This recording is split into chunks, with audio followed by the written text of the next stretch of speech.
नमस्कार छात्रों, आर के विज्ञान पीजी महाविद्यालय कालवाड़ जयपुर की ऑनलाइन क्लासों में आपका स्वागत है। छात्रों, आज हम बीए पार्ट फर्स्ट ईयर इतिहास विषय के पेपर सेकंड राजस्थान का इतिहास के बारे में चर्चा करेंगे। छात्रों, आज हमारा जो चर्चा का टॉपिक है वो है राजस्थान की प्राचीन सभ्यताएं, और इन सभ्यताओं में गणेश्वर नामक जो पुरातात्विक स्थल है, इस पुरातात्विक स्थल की हम आज चर्चा करेंगे। छात्रों, गणेश्वर नामक जो पुरातात्विक स्थल है, यह पुरातात्विक स्थल ताम्रयुगीन पुरातात्विक स्थल है तथा यहाँ से जो हमें सामग्री प्राप्त हुई है वो जो अधिकतर तांबे की प्राप्त हुई है, और जो ताम्र ये गणेश्वर सभ्यता स्थल ताम्रयुगीन सभ्यताओं की जननी भी कहलाता है। छात्रों, गणेश्वर सभ्यता से जो हमें पुरातात्विक सामग्री प्राप्त हुई है, उस सामग्री से हम तत्कालीन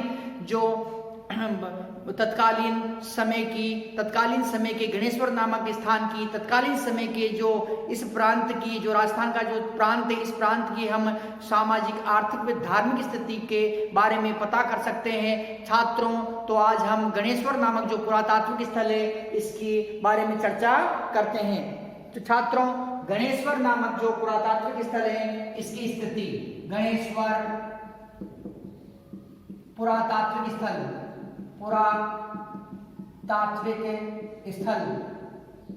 गणेश्वर पुरातात्विक स्थल। छात्रों, गणेश्वर जो पुरातात्विक स्थल है, इसकी स्थिति अर्थात ये कहां पर स्थित है, स्थिति छात्रों ये नीम का थाना सीकर, राजस्थान के सीकर जिले के नीम का थाना में स्थित है। छात्रों, यह नीम का थाना क्षेत्र, नीम का थाना जो क्षेत्र है, उसमें रेवासा गांव, कहाँ छात्रों, रेवासा गांव की खंडेला की पहाड़ियों में, खंडेला की पहाड़ियों में स्थित है। छात्रों, जो सीकर जिले में खंडेला की जो पहाड़ियां हैं, इन पहाड़ियों में जो ये पुरातात्विक स्थल स्थित है, कौन सा, गणेश्वर। छात्रों, नदी तट, किस नदी के किनारे ये है पुरातात्विक स्थल स्थित है, नदी तट छात्रों, कांथली नदी तट, कौन सी नदी के किनारे स्थित है छात्रों, कांथली नदी। छात्रों, इस नदी को कांटली नदी के नाम से भी जाना जाता है। कौन सी नदी छात्रों, कांटली नदी के नाम से भी जाना जाता है, कांटली नदी। छात्रों, जो ये पुरातात्विक स्थल है, ये पुरातात्विक स्थल, इसकी जो प्राचीनता अर्थात कितना ये प्राचीन है छात्रों, प्राचीनता इसकी, तो ये छात्रों रेडियो कार्बन पद्धति के अनुसार, रेडियो कार्बन C14 पद्धति के अनुसार, रेडियो कार्बन C14 पद्धति के अनुसार इस सभ्यता की प्राचीनता है 2800 ईस्वी पूर्व, अर्थात 2800 ईस्वी पूर्व ये क्या है, पुरातात्विक स्थल है, इसलिए जो प्राचीन है। छात्रों, यह पुरातात्विक स्थल जो किस प्रकार का पुरातात्विक स्थल है, ये गणेश्वर नामक जो पुरातात्विक स्थल है छात्रों, ये ताम्रयुगीन पुरातात्विक स्थल, ताम्रयुगीन, मोस्ट इंपोर्टेंट है छात्रों, ये ताम्रयुगीन पुरातात्विक स्थल, ताम्रयुगीन पुरातात्विक स्थल। छात्रों, उत्खनन, तो छात्रों इसका उत्खनन कब हुआ, तो छात्रों इसका उत्खनन होता है वो 1977 ईस्वी में रतन चंद्र अग्रवाल द्वारा, 1977 ईस्वी, उत्खनन कब होता है छात्रों, 1977 ईस्वी में रतन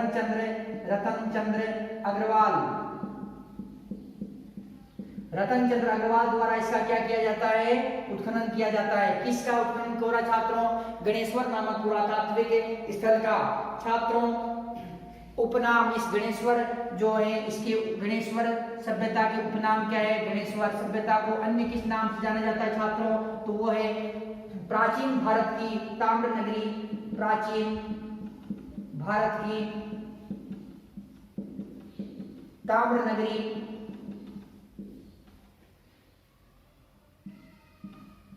प्राचीन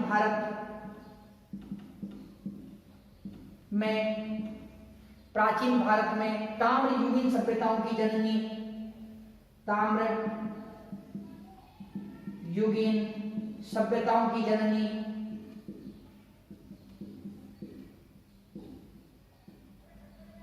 प्राचीन भारत में ताम्र युगीन सभ्यताओं की जननी। छात्रों यहां से हटाएंगे, यहां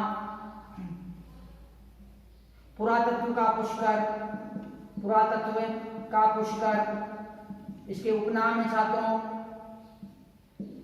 गणेश्वर सभ्यता के पुरातत्व का पुष्कर। प्राचीन भारत में ताम्र युगीन सभ्यताओं की जननी, ताम्र संचयी संस्कृति, ताम्र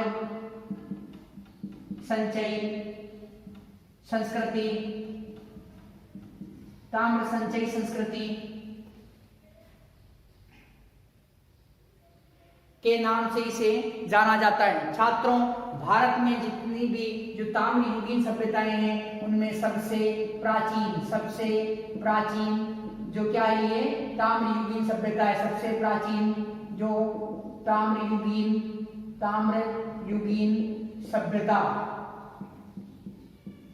स्थल, सबसे प्राचीन ताम्र युगीन सभ्यता स्थल।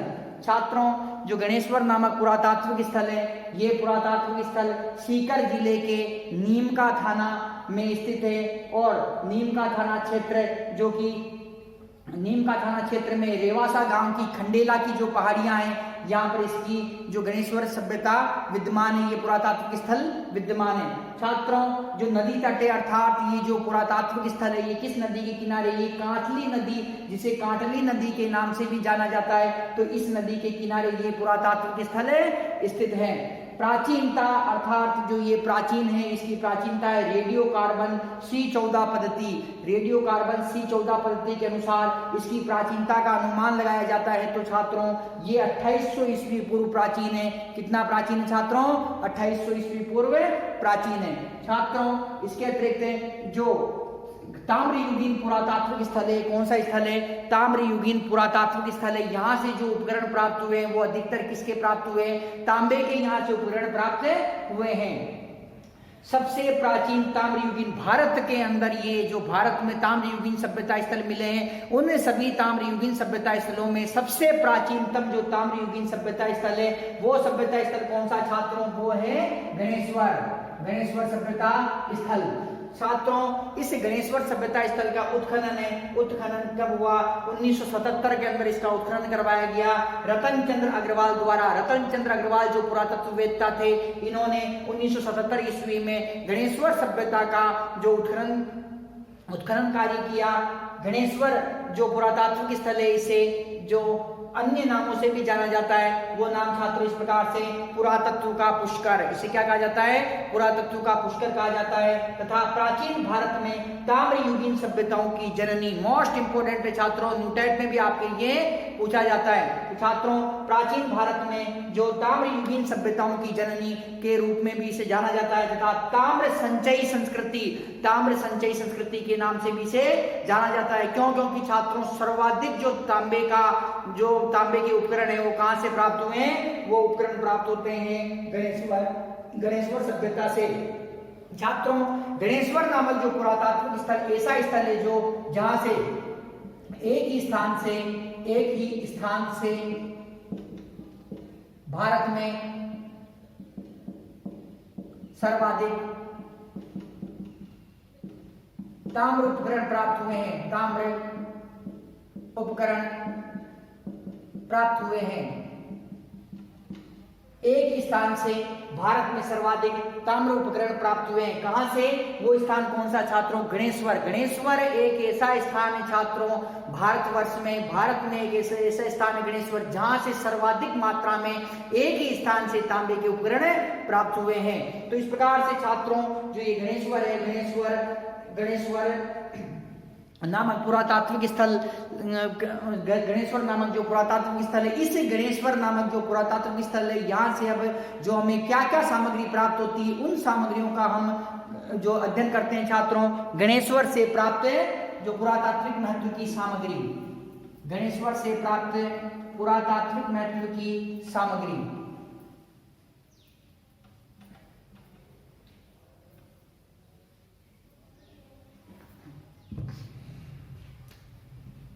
प्राप्त सामग्री। छात्रों, जो गणेश्वर नामक सभ्यता स्थल है, यहां से तांबे के सर्वाधिक तांबे के उपकरण प्राप्त हुए। तांबे के उपकरण प्राप्त हुए। सर्वाधिक तांबे के उपकरण यहां से प्राप्त हुए। 99% तांबे के उपकरण, 99% तांबे के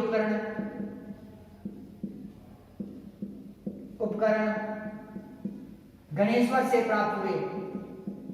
गणेश्वर से प्राप्त हुए। 99% तांबे के उपकरण गणेश्वर से प्राप्त हुए। और छात्रों, जो ये थे, ये उपकरण शुद्ध, ये जो उपकरण प्राप्त हुए छात्रों, शुद्ध तांबे के थे। शुद्ध तांबे के, शुद्ध तांबे के उपकरण थे। इससे यह पता चलता है छात्रों कि गणेश्वर सभ्यता के लोगों को अन्य धातु का तांबे में मिश्रण करना नहीं आता था। यहाँ के निवासी अन्य धातु का मिश्रण करना नहीं जानते थे। गणेश्वर के निवासी अन्य धातु का मिश्रण करना, अन्य धातु का मिश्रण करना नहीं जानते थे, नहीं जानते थे। छात्रों, जो ये ताम्रयुगीन पुरातात्विक स्थल है गणेश्वर, यहाँ से 99% तांबे के उपकरण प्राप्त हुए और ये अत्यंत ही शुद्ध थे। शुद्ध, इसके अंदर किसी भी प्रकार के जो इसके अंदर कोई भी अन्य धातु नहीं मिलाई जाती थी तांबे में। ये प्योर बिल्कुल जो शुद्ध जो तांबे के आभूषण होते थे, इनके अंदर 99% उपकरण है वो तांबे के प्राप्त हुए और 99% इनके अंदर तांबे की मात्रा भी होती थी। छात्रों, गणेश्वर के निवासी अन्य, इससे पता चलता है कि गणेश्वर के निवासी अन्य धातु का मिश्रण करना नहीं जानते थे। यदि वो अन्य धातु का मिश्रण करना जानते तो तांबे के अंदर वो अन्य धातु को मिश्रित करते। तो इससे यही पता चलता है कि यहाँ से क्या है कि 99% तांबे के जो उपकरण प्राप्त हो रहे हैं तथा शुद्ध तांबे के उपकरण है ये, तथा गणेश्वर के निवासी अन्य धातु का मिश्रण करना नहीं जानते थे। तो छात्रों, जो हमें सामग्री प्राप्त हो रही है वो सामग्री इस प्रकार से छात्रों, वो है चूड़ियां, तांबे की चूड़ियां, तांबे की चूड़ियां, बाणाग्रह,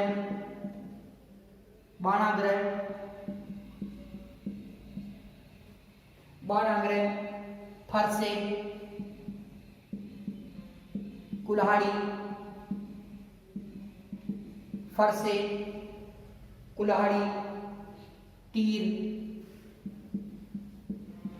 भाले,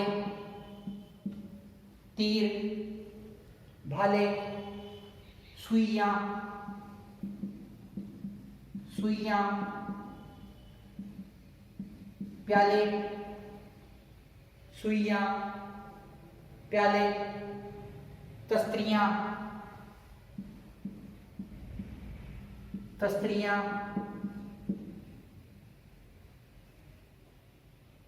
छेनी,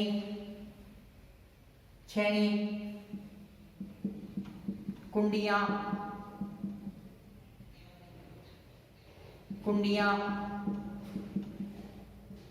छेनी, कुंडियां, मछली पकड़ने का कांटा, मछली पकड़ने का कांटा,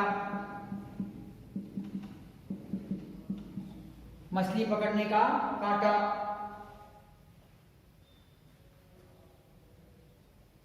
पत्थरों के बने मकान, पत्थरों के बने मकान।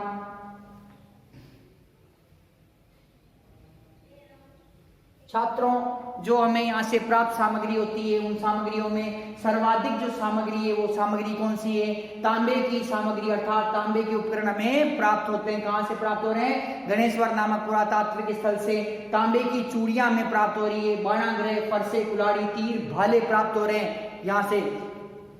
जो अस्त्र शस्त्र हैं वो कौन से अस्त्र शस्त्र किससे निर्मित है? तांबे से अस्त्र शस्त्र निर्मित है, तो तांबे के अस्त्र शस्त्र में प्राप्त हो रहे हैं। सुइयां, प्याले, तस्त्रियां, छेनी, कुंडियां, इस प्रकार की सामग्री हमें भी प्राप्त है, यहीं से हो रही है। इसके अतिरिक्त छात्रों, मछली पकड़ने का जो कांटा है, कौन सा कांटा छात्रों? मछली पकड़ने का कांटा यहाँ से प्राप्त हो रहा है। छात्रों, इससे ये पता चलता है कि जो गणेश्वर मछली पकड़ने के कांटे से हमें पता चलता है कि यहाँ के जो लोग थे, लोग क्या थे? शाकाहारी तथा मांसाहारी, शाकाहारी तथा मांसाहारी, दोनों जो ये कैटेगरी के दोनों ही प्रकार के लोग क्या किया? निवास करते थे। कौन से? मांसाहारी तथा शाकाहारी। अर्थात जो मछली पकड़ने का कांटा मिला, इससे पता चलता है कि जो कांतली नदी थी, वर्तमान में सूखी हुई नदी है, अर्थात बरसाती नदी है, बरसात आती जब ही बहती है, परंतु जब गणेश्वर सभ्यता विद्यमान थी उस समय ये जो कांतली नदी ये बहती थी, और उस नदी के जल में जो मछली पकड़ने के कांटे को डालकर और मछलियों को पकड़ा जाता था। तो इससे क्या पता चलता है? जो कांतली नदी है, कांतली नदी उस समय क्या है कि प्रवाहित होती थी। कांतली नदी ये उस समय बहती थी, और इसी नदी में जो मछली पकड़ने के कांटे को डालकर और मछली निकाली जाती थी और उसे खाया जाता था। तो इससे ये भी पता चलता है कि गणेश्वर सभ्यता के लोग शाकाहारी तथा मांसाहारी दोनों थे।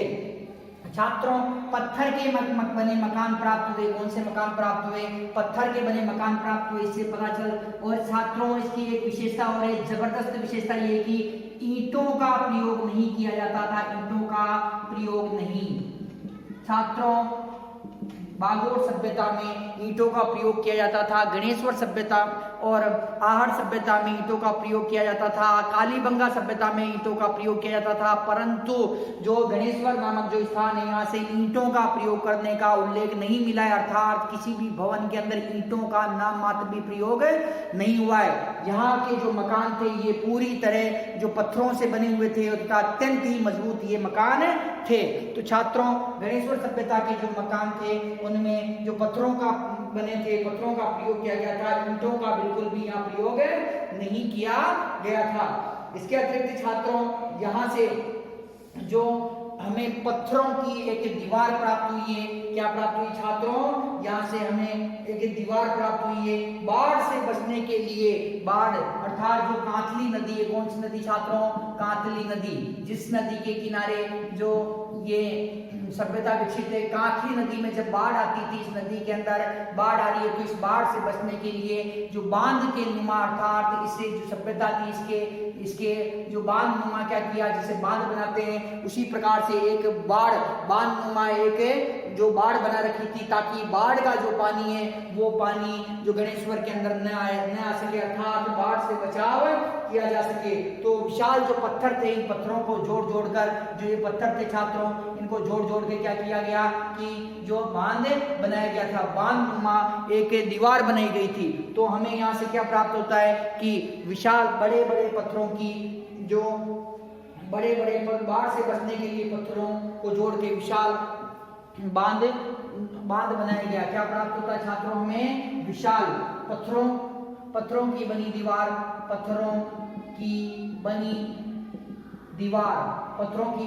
दीवार हमें प्राप्त होती है। क्यों बनाई गई छात्रों? बाढ़ के कांतली नदी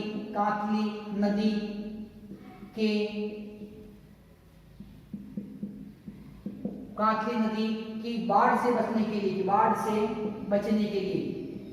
बचने के लिए।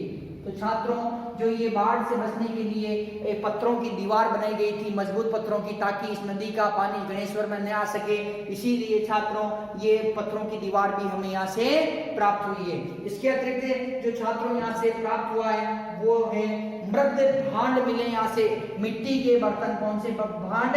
मृद भांड, मिट्टी के बर्तन हमें यहाँ से प्राप्त हुए हैं। और ये जो मिट्टी के जो बर्तन है छात्रों, इन मिट्टी के बर्तनों को, ये मिट्टी के बर्तनों को कपणवर्णी तथा कपीशवर्णी, कपणवर्णी, कपणवर्णी तथा कपीशवर्णी, कपीशवर्णी कहा गया, कहा गया, कहा जाता है, कहा जाता है। छात्रों जो ये मृद भांड मिले, इन मृद भांडों को, मृद भांड मतलब मिट्टी के बड़े बड़े बर्तन, तो इन जो मिट्टी के बड़े बड़े मटके थे, इन मटकों को कपणवर्णी तथा कपीशवर्णी कहा जाता था छात्रों। और जो ये मृद भांड है छात्रों, इन मृद भांडों पर काले व नीले रंगों की, काले व नीले रंग से चित्रकारी की गई। कौन सा रंग छात्रों? काले व नीले रंग से चित्रकारी, नीले रंग से चित्रकारी। तो छात्रों इससे पता चलता है कि इस सभ्यता के लोग अर्थात जो गणेश्वर सभ्यता, इसके लोग चित्रकारी करना भी जानते थे। तो छात्रों इस प्रकार से जो ये गणेश्वर सभ्यता है, गणेश्वर सभ्यता से हमें क्या क्या प्राप्त हो रहा है कि यहाँ से सर्वाधिक तांबे के उपकरण प्राप्त हुए हैं। भारत में आज तक इतने तांबे के उपकरण कहीं से भी, किसी भी पुरातात्विक स्थल से हमें प्राप्त नहीं हुए हैं। 99% जो तांबे के उपकरण यहाँ से प्राप्त हुआ है। और जो तांबे के उपकरण यहाँ से प्राप्त होते हैं, इन उपकरणों में क्या है छात्रों? इन उपकरणों में जो यहाँ पर जो शुद्ध तांबे का प्रयोग किया गया है, अर्थात जिससे ये पता चलता है कि यहाँ के लोग तांबे की में अन्य धातु को मिश्रण करना नहीं जानते थे। इसके अतिरिक्त छात्रों जो हमें यहाँ से तांबे के बने अस्त्र शस्त्र प्राप्त हुए हैं। कौन से अस्त्र शस्त्र छात्रों? तांबे के बने अस्त्र शस्त्र प्राप्त हुए हैं, जैसे फरसे, बाणाग्रे, कुल्हाड़ी, तीर, भाले। तो ये तांबे के अस्त्र शस्त्र हमें यहाँ से प्राप्त होते हैं। तथा जो तांबे की बनी हमें चूड़ियां भी प्राप्त होती है। कहाँ से प्राप्त होती है छात्रों? गणेश्वर नामक पुरातात्विक स्थल से ये हमें प्राप्त होती है। सुइयां प्राप्त होती है, प्याले प्राप्त होते हैं, तस्त्रियां प्राप्त होती है, छेड़ी प्राप्त होती है, कुंडियां प्राप्त हो रही है यहाँ से। और एक इसमें से इससे हमें एक बहुत ही महत्वपूर्ण चीज जो हमें प्राप्त हो रही छात्रों, वो चीज कौन सी है? मछली पकड़ने का कांटा। क्या प्राप्त हो रहा है छात्रों? मछली पकड़ने का कांटा हमें प्राप्त हो रहा है। जब ये कांटा हमें प्राप्त हो रहा है तो इससे हमें ये पता चलता है छात्रों कि लोग यहाँ के क्या थे? शाकाहारी तथा मांसाहारी दोनों थे। शाकाहारी तथा मांसाहारी किस प्रकार से छात्रों कि शाकाहारी भोजन तो सभी करते थे, परंतु मांस का सेवन वो करते थे। कि जो कांतली नदी, गणेश्वर सभ्यता कांतली नदी के किनारे स्थित है। इस सभ्यता में क्या था छात्रों की इस कांतली नदी उस समय ये माना जा सकता है कि जब गणेश्वर सभ्यता विद्यमान थी उस समय कांतली नदी प्रवाहित होती थी, ये बहती थी। और इस नदी के जल में मछली पकड़ने का जो तांबे का बना जो कांटा था वो डाला जाता था तथा उससे मछलियां पकड़ी जाती थी तथा उनके बाद में उनको खाया जाता था। तो इससे पता चलता है कि लोग शाकाहारी और मांसाहारी दोनों ही प्रकार के यहाँ निवास करते थे। छात्रों एक जबरदस्त विशेषता ये है कि यहाँ पर जो मकान बने हैं, किसमें? ये गणेश्वर सभ्यता के अंदर जो मकान बनाए गए छात्रों, ये जो मकान पूरी तरह पत्थरों से निर्मित है। किससे? पत्थर से निर्मित है। ये इन मकानों में जो ईंटों का नाम मात्र भी प्रयोग नहीं किया गया है। इससे ये पता चलता है कि ये अत्यंत ही मजबूत जो ये मकान बने हुए थे। छात्रों इसके अतिरिक्त जो ये ताम्रयुगीन पुरातात्विक स्थल है, इस पुरातात्विक स्थल से हमें पत्थरों की बनी दीवार अर्थात एक इस प्रकार की एक दीवार बनी मिलती है छात्रों, जो कि बांध के नुमाएं अर्थात बांध के आकार की एक दीवार है। जब कांतली नदी में ये इसलिए बनाई गई थी छात्रों की जब कांतली नदी में बाढ़ आती थी तो उस बाढ़ के पानी को गणेश्वर नगर तक रोका जा सके, गणेश्वर नगर तक नहीं आने दिया जाए तथा उस पानी को रोक दिया जाए। तो इस प्रकार से छात्रों जो ये जो ताम्रयुगीन सभ्यता गणेश्वर थी इसके अंदर हमें पत्थरों की बनी दीवार का भी पता चलता है। इस दीवार का निर्माण कांतली नदी की बाढ़ से बचने के लिए किया गया था। छात्रों इससे हमें तांबे के उपकरण तो प्राप्त हुए ही हैं, उसके साथ साथ कुछ मृद भांड भी प्राप्त हुए हैं। मृद भांड मतलब मिट्टी के बने हुए बर्तन, मिट्टी के बने हुए बर्तन यहाँ से हमें प्राप्त हुए हैं। इन बर्तनों क्या कहा गया?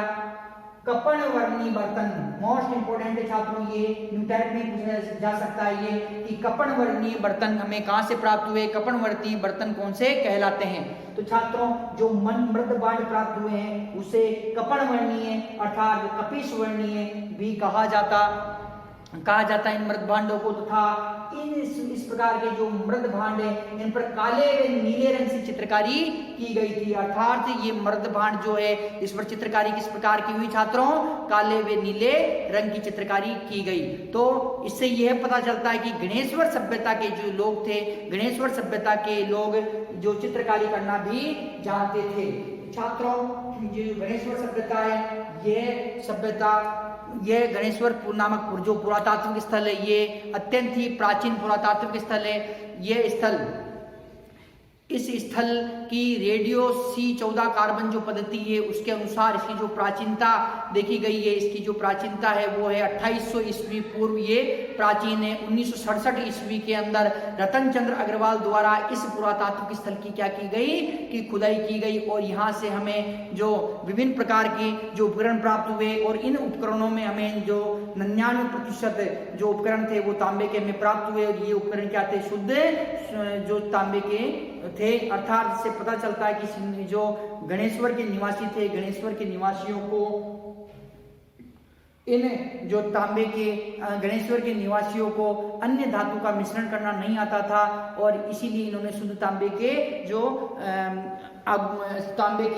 उपकरणों का निर्माण किया। तो छात्रों तो ये गणेश्वर जो सभ्यता है इस गणेश्वर सभ्यता को पुरातत्व का पुष्कर के नाम से भी जाना जाता है तथा ये भारत की सबसे प्राचीनतम ताम्रयुगीन सभ्यता है। अर्थात भारत में जितने भी अभी तक जो भी ताम्रयुगीन सभ्यता स्थल मिले उनमें सर्वाधिक जो उपकरण है वो कहाँ से प्राप्त हुए, वो हमें प्राप्त होते हैं गणेश्वर नामक पुरातात्विक स्थल से हमें प्राप्त होते हैं। इसके अतिरिक्त जो ये ताम्रयुगीन जो सभ्यता है उनमें सबसे प्राचीन पुरातात्विक ये स्थल है और गणेश्वर सभ्यता को ताम्रयुगीन सभ्यताओं की जननी के नाम से भी जाना जाता है। तो छात्रों जो ये राजस्थान के जो ये पुरातात्विक स्थल जो प्राप्त होते हैं जैसे कालीबंगा, आहड़, गणेश्वर, नोह, बेराठ, ओजनिया, जोधपुरा, मंडोर, भीनमाल, किराडू,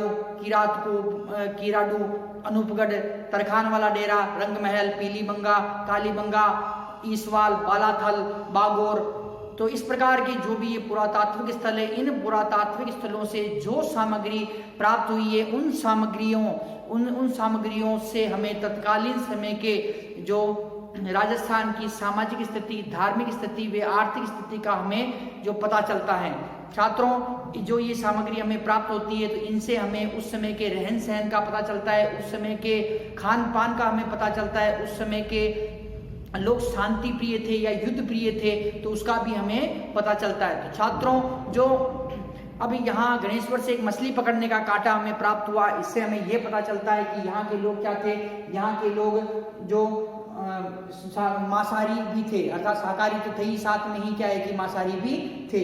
मछली पकड़ने का कांटा है राजस्थान में अन्य किसी भी जो पुरातात्विक स्थल से प्राप्त नहीं हुआ है, ये केवल कहाँ से प्राप्त होता है, गणेश्वर नामक सभ्यता से प्राप्त होता है। साथ ही छात्रों एक विशेषता और भी, यहाँ के जो मकान थे, मकान किससे निर्मित थे, ये मकान बने हुए थे किससे, ये पत्थरों से बने हुए थे, ईंटों का इसमें नाम मात्र भी प्रयोग नहीं किया गया। तो इससे ये भी पता चलता है कि ये ईंटों के प्रयोग को या तो जानते नहीं थे या इस क्षेत्र में जो ये पहाड़ी क्षेत्र था कौन सा, ये खंडेला की जो पहाड़ी क्षेत्र था, इस खंडेला की पहाड़ी क्षेत्र में ये गणेश्वर सभ्यता विद्यमान है। तो वहां से ये इनको पत्थर की आवक भारी मात्रा में होती थी और भारी मात्रा में पत्थर की आवक होने के कारण क्या होता था कि इन्होंने पत्थरों की ही के मकानों का निर्माण किया।